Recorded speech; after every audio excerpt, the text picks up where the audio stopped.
Vous êtes à Capsule des jeûneurs d'Objectif Santé de Docteur Nature.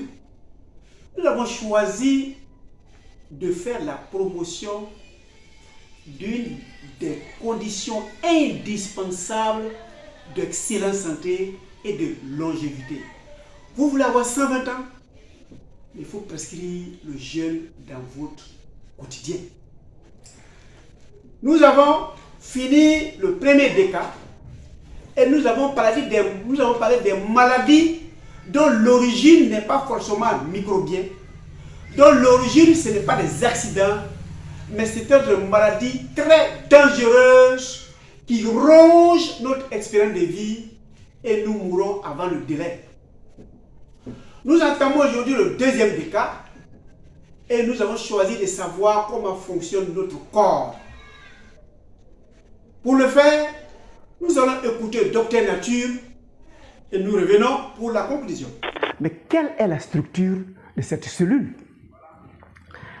Elle est tellement petite que quand je me mets à regarder ma paume, je ne peux pas distinguer une seule cellule. Ils sont trop petits, les nus je ne peux pas voir et sont très entrelacés. Donc nous allons nous servir de la structure de l'œuf pour comprendre ce que c'est qu'une cellule. Pour le faire, je vais prendre un œuf que vous voyez. Je vais couper en deux et je vais voir la composition de cet œuf. Voilà, j'ai coupé en deux et nous allons regarder l'œuf. Quand nous regardons cet œuf, il y a trois parties. Il y a la coque qui est là, qui va, à partir de cela, nous permettre de connaître la membrane cellulaire. Et il y a la partie blanche, qui est le blanc de l'œuf, qui va représenter la deuxième partie que nous appelons le cytoplasme.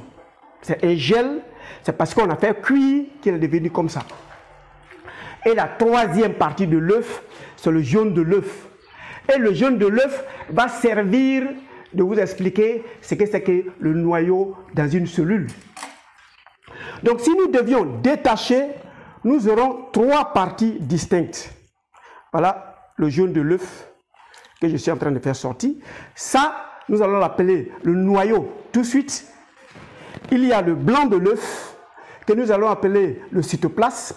Et la coque qui est là va servir de la membrane. Donc je me mets au tableau vous expliquer pour que vous sachiez ce que c'est qu'une cellule, qu'elle soit végétale ou animale. Donc je dessine une cellule là. Voilà. Si c'était l'œuf, on allait appeler la coque. Mais comme une cellule, on appelle ici la membrane cellulaire.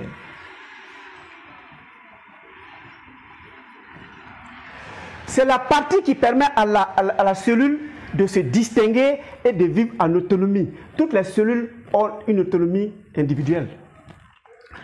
Au milieu de l'œuf, nous avions fait le jaune d'œuf que je vais appeler ici le noyau. Donc nous venons de représenter les trois parties que nous avons trouvées dans l'œuf. On a trouvé la coque que j'ai appelée la membrane cellulaire. On a trouvé cette partie blanche que j'ai appelée le cytoplasme, que je vais noter. Cytoplasme. Et on a la troisième partie qui nous intéresse aujourd'hui, qui est le noyau. Voilà le schéma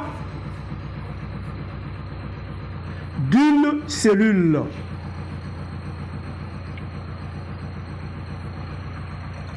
Voilà comment l'homme est constitué. La plus petite partie de l'être, c'est ce qu'on appelle la cellule. Donc chacun de vous a près de 100 000 milliards de cellules qui le constituent.